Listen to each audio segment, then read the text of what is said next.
کیا کروں کہ میری دعائیں قبول ہوں؟ میں جتنا مخلص ہوتا چلا جاؤں گا اتنا ہی میری دعائیں قبول ہوتی چلی جائیں گی۔ اپنے من کو صاف کرنے کی ضرورت ہے، اپنے اندر کے آدمی کو ستھرا کرنے کی ضرورت ہے، اپنے دل کے اندر گزرنے والے وسوسوں کو ختم کرنے کی ضرورت ہے، منفی سوچنا بند کر دوں، الٹی سیدھی باتیں دماغ میں لانا چھوڑ دوں، کسی کی ٹو لگانا چھوڑ دوں، کسی کے پیسے کے اوپر آڈٹ کرنا چھوڑ دوں، کہاں سے آیا، کتنا آیا، کس نے دیا، تم کون ہو بھائی؟ میں اور آپ جس دسترخوان پہ آج بیٹھے ہیں انہیں سید الساجدین کہتے ہی اس لیے ہیں۔ پیغام لے کے جائیں میرے بچے اور جوان، میرے مولا کو جب معلوم ہوتا تھا کہ اللہ نے فلاں کو نعمت عطا کی ہے فوراً سجدے میں سر رکھ دیتے تھے، اللہ کا شکر ادا کرتے تھے کہ اللہ تو نے فلاں مومن کو، فلاں مسلم کو، فلاں میرے عزیز کو نعمت عطا کی ہے۔ اسے پتہ بھی نہیں ہوتا تھا کہ امام نے اس کی طرف سے اللہ کا سجدہ ادا کر دیا ہے۔ لوگوں کو دو چیزیں زیادہ نظر آتی ہیں، ایک اپنی عقل، ایک دوسرے کا پیسہ۔ ان سے زیادہ کوئی سمجھدار نہیں ہے اور ان کے پاس پیسہ بہت ہے۔ تمہیں کیا پتا کہ کہاں کہاں کے مقروض ہیں وہ، اور تمہیں ضرورت کیا آ رہی ہے ان کے پر غور کرنے کی؟ تم فالتو ہو؟ اپنا من صاف کرو، طے کرو۔ آج امام سجاد کی مجلس میں بچوں اور جوانوں سے بات کر رہا ہوں، بزرگ مجھ سے خفا نہ ہو کہ میں انہیں کچھ سمجھا رہا ہوں۔ طے کریں آج میرے جوان، میرے بچے، میرے کم سن ساتھی، کہ ہمیں اپنا من سب سے صاف کرنا ہے۔ فلاں رشتہ دار سے 6 مہینے ہو گئے سلام دعا بند ہے، امام سجاد کو آج راضی کرو، اسے ٹیلی فون کر کے، اس سے رابطہ کر کے امام سجاد کو راضی کرو۔ میں امام سجاد کی مجلس سے آ رہا ہوں، ممبر سے پیغام یہ دیا گیا تھا کہ رشتہ داروں سے تعلقات کو توڑو نہیں، تمہارا وہ کردار رہے مگر میرا کردار یہ ہے کہ میں تم سے تعلقات کو اچھا کرنا چاہتا ہوں۔ 3 دن سے زیادہ مومن ایک دوسرے سے بات کرنے سے گریز نہ کرے، بات کرنے سے گریز نہ کرے، نہیں اس سے زیادہ نہیں، سلام دعا رابطہ۔ عزیزان گرامی، اپنا من صاف کرنے کی ضرورت ہے، اپنے آپ کو سچا کرنے کی ضرورت ہے۔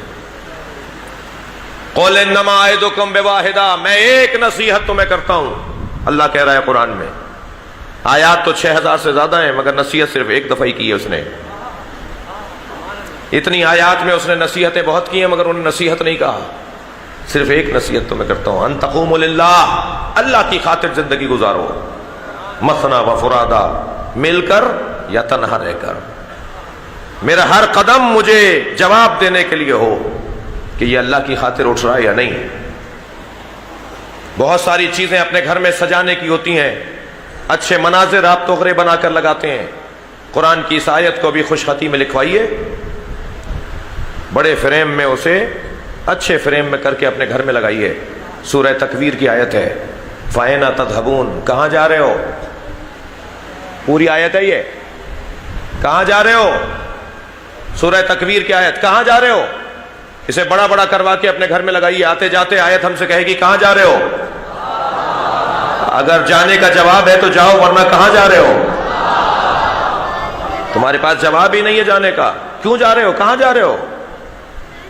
البتہ گھروں میں لگانے سے پہلے امام بارگاہوں میں کہ جہاں مسجد برابر میں ہے وہاں اس آیت کو لگانے کی زیادہ ضرورت ہے، اس لیے کہ فاتحہ کے لیے جب گھر جا رہے ہوتے ہیں اور مؤذن اذان کہہ رہا ہوتا ہے تو قرآن پکار کے کہہ رہا ہے کہاں جا رہے ہو؟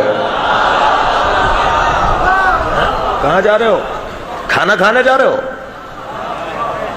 یہ جواب دو گے اللہ کو کہ کھانا کھانے جا رہے ہیں؟ مؤذن پکار کر کہہ رہا ہے حی علی الصلاۃ، مسجد خالی ہو رہی ہے۔ کل میرے دوست کہہ رہے تھے کہ شاید میں کسی سے خفا ہوں، میں کسی سے خفا نہیں ہوں، میں اپنے آپ سے خفا ہوں،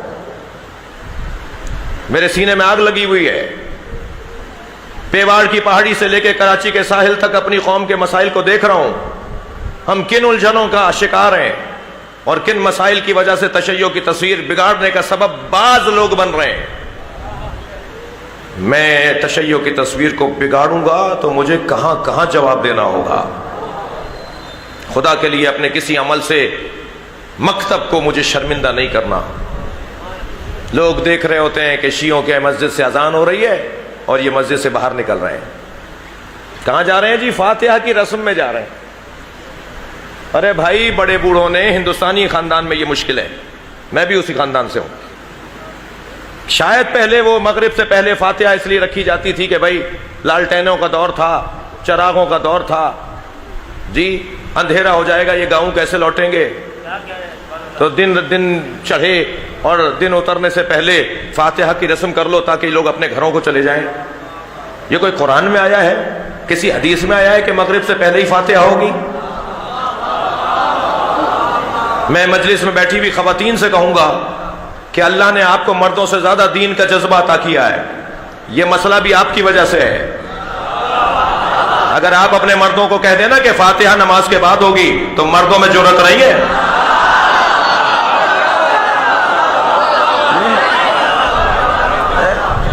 خدا کے لیے میں خواتین سے مخاطب ہوں، میرے سیدھے ہاتھ کی طرف زیادہ بیٹھی ہوئی ہیں جی، کہ آپ ذرا یہ رسم تبدیل کروائیے اپنے گھروں میں. ہمارے یہاں کی فاتحائیں نماز جماعت سے ٹکرا رہی ہیں. اگر کوئی جماعت نہیں بھی پڑھ رہا، بھائی دیکھیے، اگر کوئی روزہ نہیں رکھ رہا تو اسے یہ اجازت نہیں ہے کہ وہ چوک پہ کھڑے ہو کے ببل کھائے. اس لڑکے کو یہ اجازت نہیں ہے کہ وہ چوک پہ کھڑے ہو کر کوئی ٹافی کھائے. تم نے روزہ نہیں رکھا تو تم چوک پہ کھڑے ہو کے ٹافی کیوں کھا رہے ہو؟ تم روزہ نہ رکھنے کا تو ثواب عذاب تمہارا تم جانو، تمہارا اللہ جانے. یہ بے حرمتی کرنے کا جو تمہیں گناہ ملے گا. میں نماز نہیں پڑھ رہا، میں نماز جماعت سے نہیں پڑھنا چاہتا، میں مولانا کے پیچھے نہیں پڑھنا چاہتا، تو کم سے کم نماز کی توہین تو نہ کروں. صلوات پڑھے محمد و آل محمد.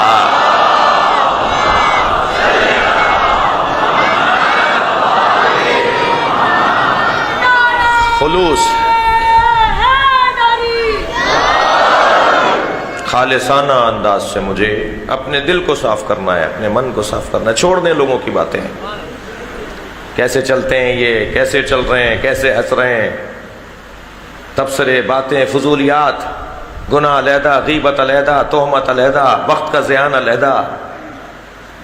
ثواب ایک رکعت کا بھی نہیں، اور گناہ جو ہے وہ مسلسل اپنے آپ کو سچا کرنے کی ضرورت ہے.